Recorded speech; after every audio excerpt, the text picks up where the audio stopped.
অনলাইনে আবেদন করার পোর্টাল হলো socialregistry.wb.gov.in। এইখানে অনলাইনে আবেদন করার জন্য citizen family login public access, এটা হচ্ছে সাধারণ মানুষদের জন্য। ডিপার্টমেন্ট অফিসার লগইন হচ্ছে যারা সরকারি আধিকারিক তাদের জন্য। তাহলে আমরা যদি অনলাইনে আবেদন করতে চাই আমাদেরকে এখানে এই অ্যাক্সেস সিটিজেন পোর্টাল এই অপশনে ক্লিক করতে হবে। এরপরে এই যে অ্যাপ্লিকেন্ট লগইন করার পোর্টাল ওপেন হলো, প্রথমে এখানে আপনার জেলা নির্বাচন করতে হবে। আমি নর্থ 24 পরগনা থেকে বিলং করি, আমি আমার ডিস্ট্রিক্ট চুজ করবো। তারপর এখানে 10 সংখ্যার মোবাইল নাম্বার দেবে। এখানে যে মোবাইল নাম্বার দেবে সেটা হেড অফ দ্য ফ্যামিলির মোবাইল নাম্বার দেওয়ার চেষ্টা করলেও হবে, আবেদনকারীর মোবাইল নাম্বার দিলেও হবে, কিন্তু মোবাইল নাম্বারের সঙ্গে যেন আধার কার্ড লিঙ্ক থাকে। তারপরে এই ক্যাপচা কোডটা দেখে দেখে এখানে বসাবেন। ক্যাপচা যদি বুঝতে না পারেন এখান থেকে আপনি রিফ্রেশ করতে পারেন। ক্যাপচা বসানোর পরে রিকোয়েস্ট ওটিপি অপশনে ক্লিক করবেন। এরপর আপনি যে ফোন নাম্বার দিয়েছেন সেই ফোন নাম্বার একটা ওটিপি সেন্ড করবে 6 সংখ্যার, সেই ওটিপিটা এখানে বসাবেন। তারপরে ভেরিফাই এন্ড কন্টিনিউ এই অপশনে ক্লিক করবেন। ক্লিক করে দেখুন এই যে টোটাল ফর্ম ওপেন হলো, এই ফর্মটা ফিল আপ করতে হবে। দেখুন ডাটা কালেক্টর অন্নপূর্ণা যোজনা, এইখানে প্রথমে বেসিক ইনফরমেশন দিতে হবে, যেখানে আপনার হেড অফ দ্য ফ্যামিলির নাম, ভোটার কার্ডের ডিটেল, মানে যেগুলো আপনি অফলাইনে ফিল আপ করেছিলেন সেগুলো ফিল আপ করতে হবে। এখানে রেশন কার্ড এবং ফুড সাবসিডি পাওয়ার তথ্য, তারপরে আপনার সম্পত্তির পরিমাণ অ্যাসেট এখানে ফিল আপ করতে হবে। এবার আপনার ইনকাম এবং পেশা ফিল আপ করতে হবে। তারপর আপনার ডকুমেন্ট এখানে আপলোড করতে হচ্ছে। এরপরে সরকারি স্কিম পান কিনা সেখান থেকে নাম প্রত্যাহার করতে চান কিনা সেই অপশনটা, এবং সবশেষে ফ্যামিলি আইডেন্টিটি। তাহলে এটা হচ্ছে টোটাল ফর্ম, যেটা অফলাইনে আছে সেটাই অনলাইনে করতে হবে। এখানে আপনি ফর্মের 3টে ভার্সন পাবেন, ইংলিশে পেয়ে যাবেন, এখানে আপনি হিন্দি ভাষায় পেয়ে যাবেন, এবং এখানে আপনি বাংলা ভাষাতেও পেয়ে যাবেন। তাহলে আপনার যে ভাষায় ফর্ম ফিল আপের প্রয়োজন সেই ভাষায় করবেন। এখানে ইংলিশের পাশাপাশি এখানে কিন্তু বাংলাতেও দেওয়া আছে। তো প্রথমে আমরা বেসিক ইনফরমেশনে হেড অফ দ্য ফ্যামিলি দেখবো। প্রথমে এখানে বলা আছে নেম অ্যাজ পার আধার আর অফিসিয়াল আইডি, অর্থাৎ আধার কার্ড বা অন্যান্য যে কোনো অফিসিয়াল আইডি অনুযায়ী বাড়ির যে প্রধান তার নাম এখানে বসাতে হবে, নাম ও পদবি। তো আমি এখানে নাম ও পদবি বসিয়ে দিলাম বাড়ির যে প্রধান, ঠিক আছে, হেড অফ দ্য ফ্যামিলি। এবার হেড অফ দ্য ফ্যামিলির জন্ম তারিখ, তো আমি এখান থেকে তার জন্ম তারিখ এই অপশনে ক্লিক করবেন। ক্লিক করে ক্যালেন্ডার চুজ হবে। এখান থেকে আপনি সাল চুজ করবেন, স্ক্রল করে উপরে আসবেন। এখান থেকে কিন্তু আপনাকে প্রথমে সাল চুজ করতে হবে, তারপরে মান চুজ করতে হবে, তারপরে ডে চুজ করতে হবে। তাহলে 6/2/1996 মানে 6 ফেব্রুয়ারি 1996 জন্ম তারিখ। প্রথমে ডেট, তারপরে মান, তারপরে ইয়ার। এবার হেড অফ দ্য ফ্যামিলির জেন্ডার কি, সে পুরুষ, মহিলা নাকি অন্যান্য। আমি এখানে পুরুষ রেখেছি তাই পুরুষ অপশনে ক্লিক করবো। এবার সোশ্যাল ক্যাটাগরি, এখান থেকে তার কাস্ট কি, এসসি এসটি ওবিসি সেই ক্যাটাগরিটা চুজ করতে হবে। তারপরে কন্ট্যাক্ট নাম্বার, এখানে বলা আছে Aadhaar link mobile number. Head of the ফ্যামিলির ফোন নাম্বার দিতে হবে, যেই ফোন নাম্বারে আধার কার্ডের সঙ্গে যুক্ত করা, তো সেই ফোন নাম্বার দেবেন। এরপরে ভোটার কার্ড ডিটেইল, যে হেড অফ দ্য ফ্যামিলি তার ভোটারের নাম্বার, ভোটার কার্ডের নাম্বার, এপিক নাম্বার। অ্যাসেম্বল বা কনস্টিটিউশন, এখান থেকে সার্চ করার অপশন আছে। যেমন নর্থ 24 পরগনার যতগুলো এখানে অ্যাসেম্বলি কনস্টিটিউশন আছে, বিধানসভা ক্ষেত্র আছে, সেগুলো চলে আসলো, কারণ আমি নর্থ 24 পরগনাতে অ্যাপ্লিকেশন করেছিলাম। এবার এখান থেকে আমি হাবড়া সার্চ করে দেখি, তো এখানে দেখুন হাবড়া 100 চলে আসে, ঠিক আছে। তাহলে হাবড়া 100। এবার হাবড়া 100 হচ্ছে আমার অ্যাসেম্বলি কনস্টিটিউন্সি, মানে বিধানসভা ক্ষেত্র। এবার পার্ট নাম্বার, অংশ নাম্বার কত, তো আমার অংশ নাম্বার মনে করুন 85, এই 85 দিলাম। তাহলে ভোটার কার্ড ডিটেল হয়ে গেছে। এইবার যে হেড অফ দ্য ফ্যামিলি তার তথ্য দিয়েছি, তাহলে এখানে সমস্ত কিছু হেড অফ দ্য ফ্যামিলির তথ্য হবে। এবার এখানে যে পরিবারের প্রধান যাকে রাখবেন তার আধার নাম্বার, তারপরে পরিবারের প্রধান যাকে রাখবেন তার এখানে ব্যাংকের তথ্য দিতে হবে। প্রথমত আইএফএসসি কোড, তো আমি একটা জাস্ট সার্চ করে দেখাচ্ছি। দেখুন আমি যখন এখানে আইএফএসসি কোড সার্চ করলাম তখন আইএফএসসি কোড অনুযায়ী ব্যাংকের নাম অটোমেটিক্যালি নিয়ে নিল। তাহলে এটাই হচ্ছে আমার আইএফএসসি কোড, এবং আইএফএসসি কোড বসালে আপনার ব্রাঞ্চের অ্যাড্রেসও এখানে দেখিয়ে দেবে। তো অবশ্যই এটা ঠিকঠাক দেবেন। এবার অ্যাকাউন্ট নাম্বার দেবেন, যেই অ্যাকাউন্টে আধার লিঙ্ক করা এবং ডিবিটি লিঙ্ক করা, ঠিক আছে। এটা কিন্তু কার হচ্ছে, দেখুন হেড অফ দ্য ফ্যামিলির তথ্য হচ্ছে, তার অ্যাকাউন্ট নাম্বারটা বসিয়ে দেবেন। আপনি যখন এখানে ভোটার নাম্বারটা বসাবেন, আমি যেমন ভোটার নাম্বার বসিয়েছি। এবার ভোটারের ডকুমেন্ট আপলোড করতে বলছে, ছবি তুলে আপলোড করতে পারেন বা পিডিএফ বানিয়ে আপলোড করতে পারেন 50 থেকে 200 কেবির মধ্যে। তাহলে আপনার যে ভোটার কার্ড আছে সেই ভোটার কার্ডের দুপাশের ছবি তুলুন, ফ্রন্ট পেজ এবং ব্যাক সাইড দুপাশের ছবি তুলুন। তারপরে সেটাকে একটা পিডিএফ এ করুন এবং তারপরে সেটাকে এখানে আপলোড করুন। তো ডকুমেন্ট গুলো কি করে 50 থেকে 200 কেবির মধ্যে বানাবেন এবং ফ্রন্ট পেজ ব্যাক পেজ একই পেজে কিভাবে আনবেন, এটা নিয়ে পরবর্তীতে আমরা একটা ভিডিও দেবো। তো আমি এখানে আমার ভোটার কার্ডটা আপলোড করে দিচ্ছি। ভোটার কার্ড আপলোড করার পরে যে আধার নাম্বার বসাবেন সেই আধার কার্ডও কিন্তু এখানে 50 থেকে 200 কেবির মধ্যে আপলোড করতে হচ্ছে, ছবি তুলে বা পিডিএফ ফরম্যাটে। তো আধার কার্ডের ছবিও আপলোড করে দেবেন। এটা আমরা এখনো হেড অফ দ্য ফ্যামিলি তার ডকুমেন্ট আপলোড করছি। এরপরে আপনি ব্যাংক অ্যাকাউন্টের তথ্য ফিল আপ করবেন, এবং ব্যাংক অ্যাকাউন্টের পাসবুক, ব্যাংকের যে পাসবুক তার প্রথম পেজের ছবি, যেখানে সমস্ত ডিটেল লেখা থাকে, ছবি দেওয়া থাকে, সেই প্রথম পাতার ছবি তুলে সেটাও কিন্তু আপলোড করতে পারেন, অথবা পিডিএফ বানিয়েও আপলোড করতে পারেন 50 থেকে 200 কেবির মধ্যে। তাহলে এখানে হেড অফ দ্য ফ্যামিলির ভোটার কার্ড, আধার কার্ড এবং ব্যাংকের পাসবই ছবি তুলে আপলোড করতে হবে। তাহলে পরিবারের যে প্রধান তার যে রেশন কার্ড, সেটাকে ডিজিটাল রেশন কার্ড, আমি এখানে ইয়েস করলাম। তারপরে রেশন কার্ড টাইপ, কোন ধরনের রেশন কার্ড আছে, SPHH রেশন কার্ড আছে। এবার রেশন কার্ডের নাম্বারটা এখানে লিখে দিন। রেশন কার্ডের নাম্বার লেখার পরে সেই রেশন কার্ডের ছবিটা বা পিডিএফটা এখানে আপলোড করতে হবে। এবার আপনি কি মাসিক রেশন তুলছেন, তো যদি তুলে থাকেন ইয়েস করবেন, আদারওয়াইজ এখানে নো অপশনে ক্লিক করবেন, তারপরে নেক্সট অপশনে ক্লিক করবেন। এইবার পরিবারের যে প্রধান তার নামে কি 3 বা তার বেশি পাকা ঘর আছে কিনা, ভালো করে বুঝবেন, 3টের বেশি পাকা ঘর আছে কিনা। এখানে একটা কথা মাথায় রাখবেন, যেগুলো যে রেড কালার স্টার মার্ক সেগুলো ফিল আপ করলেই হবে, সেগুলোই বাধ্যতামূলক। বাদ বাকি যেগুলো,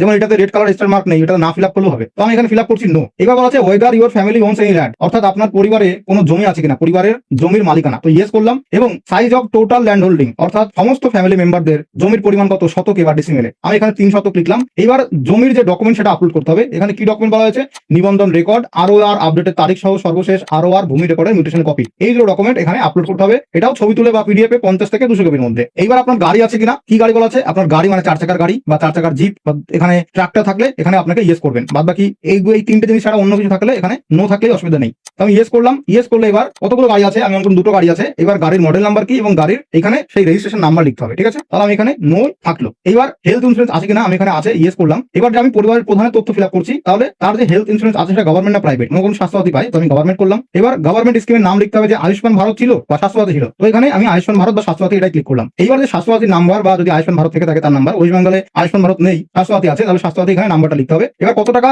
বেনিফিট পাই, 5 লাখ টাকা, তাহলে 5 লাখ লিখবেন এবং অ্যানুয়াল প্রিমিয়াম দিই না, তো আমি এখানে 0 লিখবো। তারপরে সেই স্বাস্থ্যসাথীর ছবি তুলে এখানে আপলোড করতে হবে। এবার যাদের প্রাইভেট হেলথ ইন্স্যুরেন্স আছে তারা প্রাইভেট অপশনটা চুজ করবেন। প্রাইভেট চুজ করলে আপনি কত টাকার ইন্স্যুরেন্স করিয়েছেন, এখানে 5 লাখ দিলাম এবং অ্যানুয়ালি মানে বার্ষিক কত টাকা প্রিমিয়াম দেন, আমি কোন 10,000 টাকা প্রিমিয়াম দিই তাই 10,000 টাকা লিখলাম। এইবার সেই হেলথ ইন্স্যুরেন্সের যে ডকুমেন্ট, পলিসি ডকুমেন্ট বা ইন্স্যুরেন্স কার্ড থাকলে তার ছবিটা তুলে এখানে আপলোড করতে হবে। আর যাদের এটা নেই তারা এই নো অপশন ক্লিক করবেন। তাহলে এটা কমপ্লিট। এরপরে নেক্সটেও আমরা দেখবো যে হেড অফ দ্য ফ্যামিলি যাকে রেখেছি সে প্রফেশনাল ট্যাক্স দেয় কিনা, তো দেয় না, যদি দিয়ে থাকে তাহলে ইয়েস করবেন, আদারওয়াইজ নো করবেন। এবার আপনার প্যান কার্ড আছে কিনা, কার হেড অফ দ্য ফ্যামিলির, অবশ্যই প্যান কার্ড আছে, ইয়েস করলাম। এখানে প্যান কার্ডে কি নাম আছে সেই নামটা দিতে হবে। অনেকের আধার কার্ড প্যান কার্ডে নাম মিসপ্যাচ আছে, তাহলে প্যান কার্ডে যদি নাম অন্য থাকে আধার কার্ডের মতো নেই, তাহলে এখানে প্যান কার্ডের নাম্বারটা নামটা সেই নামটা বসাবেন এবং প্যান নাম্বার বসাবেন। তো আমি এখানে নোতে সিলেক্ট করছি। এবার বলা আছে যে হেড অফ দ্য ফ্যামিলি সে কি কাজ করে, সে গভর্নমেন্ট সেক্টরে কাজ করে নাকি সে ফর্মাল সেক্টরে কাজ করে, মানে সেলফ এমপ্লয়েড, নিজের কোনো বিজনেস আছে, কোনো মালিক, কোনো কিছু, কোনো এন্টারপ্রেনিউর। এরপরে সে ইনফর্মাল সেক্টরে যেমন আর্টিসিয়ান, ক্রাফটসম্যান, ফার্মার, চাষি কিনা বা আনএমপ্লয়েড কিনা বা স্যালারিড কিনা, পার্ট টাইম জব করে কিনা, তাহলে যেটা আছে সেটা ঠিকমার করবেন। এখানে দেখবেন একের বেশি সিলেক্ট করা যাচ্ছে, অর্থাৎ একই সঙ্গে কেউ দুটো কাজ করতে পারে। সেক্ষেত্রে আমি আনএমপ্লয়েড চুজ করবো। আনএমপ্লয়েড চুজ করলে কোনো ডকুমেন্ট আপলোড করতে হচ্ছে না। আদারে চুজ করলেও ডকুমেন্ট আপলোড করতে হবে, মাইগ্রেন্ট লেবার চুজ করলেও আপনার ডকুমেন্ট আপলোড করতে হবে, পার্ট টাইম জব মানে যা করেন এই আনএমপ্লয়েড বাদে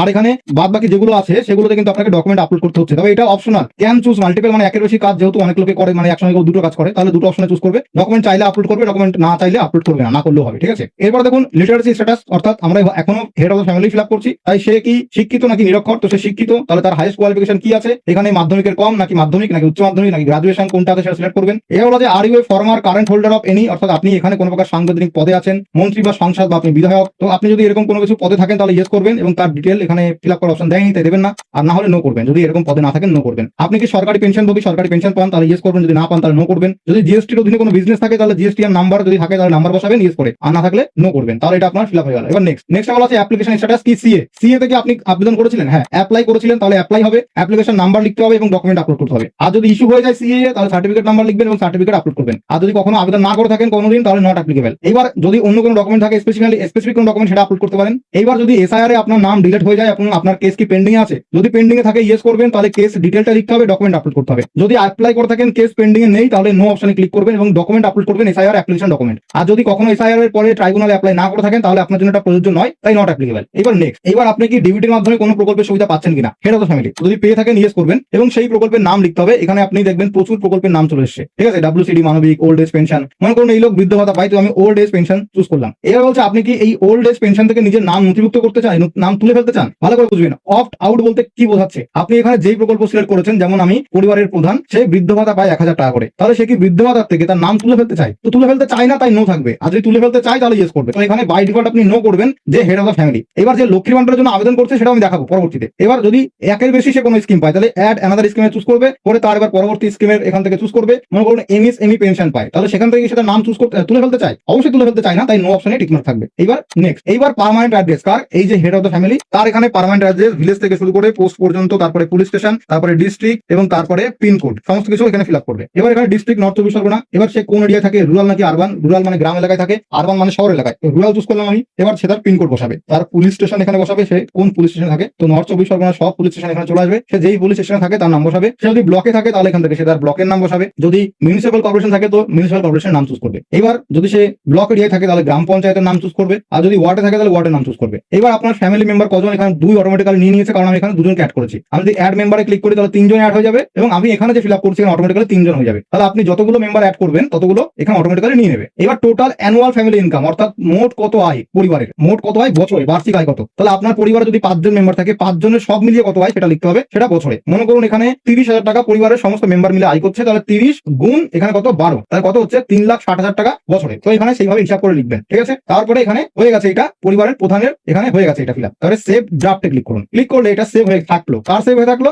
এই যে পরিবারের প্রধানের। এবার আমরা মেম্বার 2 এ যাবো। এখানে দেখুন আমার পরিবারের প্রধানের সমস্ত তথ্য ফিল আপ হয়ে গেছে। এবার আমি মেম্বার 2 তার তথ্য ফিল আপ করবো। তাহলে মেম্বার 2 আমি যাকে রাখছি সে কি প্রাপ্তবয়স্ক, মানে 18 প্লাস, সে অ্যাডাল্ট নাকি সে শিশু। তাহলে মেম্বার 2 আমি যাকে রাখবো সে হচ্ছে অ্যাডাল্ট, তাই আমি অ্যাডাল্টে এখানে টিকমার্ক করবো। এইবার যে মেম্বার 2 তার তথ্য ফিল আপ করতে হবে। এতক্ষণ আমরা হেড অফ দ্য ফ্যামিলি তার ডিটেল ফিল আপ করলাম, তার ডকুমেন্ট আপলোড করলাম। এইবার আমি যতগুলো পরিবারের সদস্যকে রাখবো তার ডিটেল ফিল আপ করবো, তার ডকুমেন্ট আপলোড করবো, ঠিক আছে। এইবার যে মেম্বার 2 আছে সে অ্যাডাল্ট, তার নাম আধার কার্ড অনুযায়ী কি আছে সেটা এখানে আমাকে ফিল আপ করতে হবে। তো আমি অ্যাজ এ এক্সাম্পল এখানে একটা ডিটেল ফিল আপ করলাম। এইবার পরিবার পরিবারের প্রধানের সঙ্গে তার কি সম্পর্ক। তো এখানে যে মেম্বার 2 আমি যাকে রাখলাম, সে মনে করুন আবেদন করবে, তাহলে তার সঙ্গে মানে ফ্যামিলির হেড অফ দ্য ফ্যামিলির সঙ্গে তার সম্পর্ক, সে তার কে, সে তার স্ত্রী। অর্থাৎ আমি মেম্বার 2 যাকে রাখছি তিনি হচ্ছেন হেড অফ দ্য ফ্যামিলির স্ত্রী। তাহলে মেম্বার 2 কে আমি এই হেড অফ দ্য ফ্যামিলির স্ত্রীর নাম দিলাম এবং সম্পর্ক দিলাম স্ত্রী। এইবার যে মেম্বার 2 যাকে রেখেছি তার জন্ম তারিখ একইভাবে আমরা যেভাবে ফিল আপ করতে গেছি মেম্বার 1 মানে যে আমাদের হেড অফ দ্য ফ্যামিলি, তার ডিটেল যেভাবে ফিল আপ করেছি একইভাবে এখানে আমরা যে স্ত্রী আছে মেম্বার 2 তার ডিটেল ফিল আপ করলাম। প্রথমে তার জন্ম তারিখ, তারপর তার জেন্ডার মহিলা,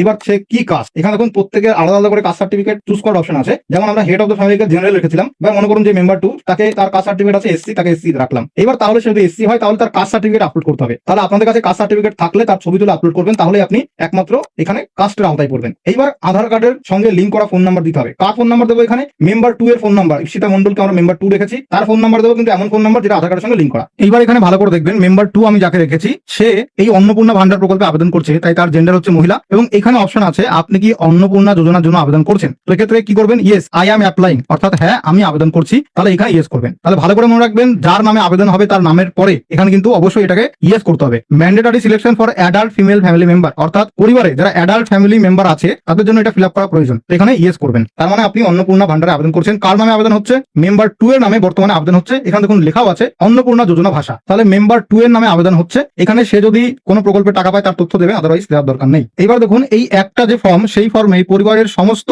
যোগ্য মহিলারা আবেদন করতে পারেন, অর্থাৎ একের বেশি 2 জন 3 জন 4 জন অন্নপূর্ণা ভান্ডার প্রকল্পে আবেদন করতে পারেন শুধুমাত্র একটা ফর্মে। সেটাও দেখাচ্ছি। দেখুন এখানে অলরেডি মেম্বার 2 আবেদন করেছে অন্নপূর্ণা ভান্ডারে, এবং মেম্বার 3 তে আমরা যাকে রেখেছি সেও কিন্তু আবেদন করতে পারবে। তো আমরা মেম্বার 2 তে অলরেডি আবেদন করেছি, মেম্বার 3 তে দেখুন একটা অপশন এখানে রয়েছে আপনি কি অন্নপূর্ণা যোজনার জন্য আবেদন করছেন। তো এক্ষেত্রে আমরা কি করবো, ইয়েস করবো। তাহলে ইনিও আবেদন করছেন, ইনিও আবেদন করছেন, মানে একই ফর্মে হেড অফ দ্য ফ্যামিলিকে রেখে বাদ বাকি যে সমস্ত এলিজিবল মেম্বার অন্নপূর্ণা ভান্ডারে আবেদন করবেন তাদের এখানে আমরা অন্নপূর্ণা যোজনাতে আবেদন করাতে পারি। একই ফর্মে 2 জন 3 জন আবেদন করতে পারে। এবার মেম্বার 2 যাকে রেখেছি তার ভোটার নাম্বার, তার আলাদা করে আবার তার বিধানসভা ক্ষেত্র নাম আছে, তার পার্ট নাম্বার আছে এবং তার ভোটার কার্ড এখানে আপলোড করতে হবে। একইভাবে তার আধার নাম্বার দেবো, আধার কার্ড আপলোড করবো এবং তার আইএফএসসি কোড দিয়ে ব্যাংকের ডিটেল ফিল আপ করতে হবে। তো এখানে মনে করুন আমি ব্যাংকের যে আইএফএসসি কোড আছে সেটা সার্চ করলে তার ব্রাঞ্চের নাম চলে আসবে, এটা সিলেক্ট করে নেবো, অটোমেটিক্যালি দেখাবে কোন ব্যাংকের আইএফএসসি কোড এবং তার অ্যাকাউন্ট নাম্বার দেবো। এবার এই অ্যাকাউন্ট নাম্বারে কিন্তু টাকা ঢুকবে, তাহলে এখানে একটা ডিবিটি যুক্ত অ্যাকাউন্ট নাম্বার দেবেন এবং আমরা মেম্বার 2 কে এখানে এই প্রকল্পে আবেদন করবো। ঠিক আছে, এবার মনে করুন কেউ চাইছে যে মেম্বার 3 অ্যাড করবে, তার প্রকল্পেও সেও আবেদন করবে, তো দুজনকেই কিন্তু এই একটা ফর্মে হয়ে যাবে। তো আগে আমি মেম্বার 2 এর যে ডকুমেন্ট গুলো সেগুলো আপলোড করে নিই। তাহলে মেম্বার 2 ফিল আপ হয়ে গেছে, এবার মেম্বার 3। তাহলে আমি যেভাবে দেখালাম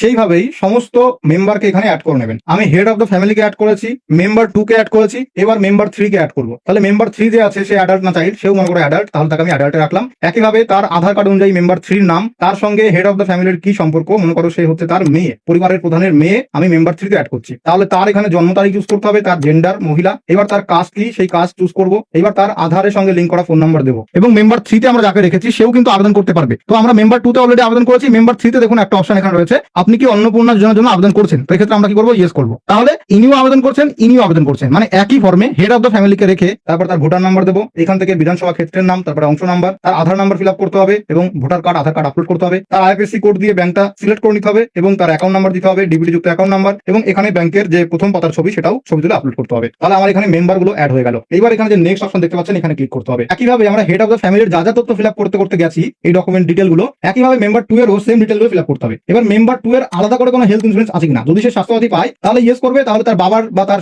স্ত্রীর যে স্বাস্থ্যসাথী কার্ডটা বা স্বামীর যে স্বাস্থ্যসাথী কার্ডটা ছিল সেটাই কিন্তু লিখতে হবে। তো এক্ষেত্রে আমি আপাতত নো করছি, তারপরে নেক্সট। এবার সে প্রফেশনাল ট্যাক্স দেয় কিনা, দেয় না, প্যান কার্ড আছে কিনা, এখানে আছে, তাহলে এখানে প্যান কার্ড অনুযায়ী নাম লিখবে, প্যান কার্ডের নাম্বার লিখবে। তো এখানে আমি জাস্ট দেখানোর জন্য এখন দেখাচ্ছি। এবার সে কি কাজ করে, আনএমপ্লয়েড, সে পড়াশোনা জানে, তার হাইস্ট কোয়ালিফিকেশন আমি ফিল আপ করে নিলাম। এবার সে এই সমস্ত কোনো পদে নেই তাই আমি নো করলাম, সে পেনশন পায় না মেম্বার 2 এবং তার জিএসটি বিজনেস নেই তাই নো করলাম সবকটা। আপনার যেগুলো ইয়েস থাকবে সেগুলো ইয়েস করবেন, সেই অনুযায়ী ফিল আপ করবেন। এবার সে সিএ তে অ্যাপ্লাই করেনি এবং ট্রাইব্যুনালে অ্যাপ্লাই করেনি, তাই বাই ডিফল্ট ঠিক আছে। এবার সে কোনো ডিবিটির মাধ্যমে প্রকল্পের সুবিধা পাচ্ছে কিনা, মনে করুন উনি লক্ষ্মী ভান্ডার পেতেন এবং বর্তমানে অন্নপূর্ণা ভান্ডারে আবেদন করছেন, তাহলে এখান থেকে আমাকে কি করতে হবে, লক্ষ্মী ভান্ডারটা চুজ করতে হবে। তো দেখুন আমি লক্ষ্মী ভান্ডার চুজ করলাম। এইবার দেখুন এই যে অপশন আউট, এটাকে ইয়েস করতে হবে। কেন, কারণ লক্ষ্মীর ভান্ডার থেকে নাম সরাতে চাইছেন, কেননা তিনি অন্নপূর্ণা ভান্ডার পেতে চান, তাই আমি এখানে ইয়েস করলাম। এবার আমি অন্য একটা স্কিম চুজ করি, মনে করুন সে যুবশ্রী পাচ্ছে, এখানে যুবশ্রী অপশন আছে। এবার সে কি যুবশ্রী থেকে সে নাম সরাতে চাইছে না, তাই এখানে নো থাকবে। ঠিক আছে, এবার এটা আমার ফিল আপ হয়ে গেছে, সেভ ড্রাফট। তাহলে মেম্বার 1 মেম্বার 2 কে আমি অ্যাড করে নিলাম, তাহলে এটা আমার ফিল আপ কিন্তু হয়ে গেছে। এইবার যে ডিক্লারেশন এন্ড কনসেন্ট এই অপশনে ক্লিক করবেন, এখানে টিক মার্ক করবেন যে ভালো করে বুঝুন কি বলা আছে। আমি যা যা ফিল আপ করেছি, এখানে যে সমস্ত ডকুমেন্ট ফিল আপ করেছি সমস্ত কিছু সত্য এবং